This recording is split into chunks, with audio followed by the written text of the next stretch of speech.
जी, एक युवा पुत्र का माता पिता एवं उनके स्वयं के लिए क्या कर्तव्य होना चाहिए? छोटे बच्चे के प्रति माता पिता का कर्तव्य रहा कि अगर उनकी गोद में हक दिया तो कभी कोई अपराध नहीं माना।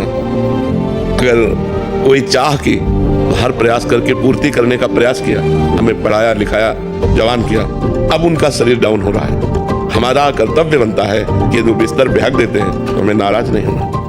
अगर वो कोई बात हट करके मांग रहे हैं, मुझे प्रयास करके उसकी पूर्ति करनी है। कई माता पिता ऐसे होते हैं जिनकी बुद्धि विचलित हो जाती है और वो रिश्ते नातेदार आते हैं, वो निंदा करते हैं बहू की, बेटे की, जबकि वो बहू बेटा प्राणपण से सेवा में लगा है। बहू बेटा विचलित हो जाते हैं, फिर वो सेवा में त्रुटि कर देते हैं, फिर वो कड़वे शब्द बोलने लगते हैं, यहाँ तक कि इतना अपने बुद्धि को शासन में नहीं ले पाते को मारपीट भी कर देते हैं, वो त्याग भी कर देते हैं माता पिता का। ऐसा नहीं करना चाहिए, उन्हें भगवान की तरह दुलार करें, क्योंकि जब हम किसी योग्य नहीं थे तब से हमें सारी योग्यताएं माता पिता ने ही मुझे प्रदान करी। तो मुझे माता पिता को अब जब वो किसी योग्य नहीं रह रहे तो मेरा कर्तव्य है तन के द्वारा, मन के द्वारा, धन के द्वारा, वचन के द्वारा हम माता पिता को सुख पहुंचाएं, हम उनको दुख न दें, तो भगवान आप पर कृपा करेंगे।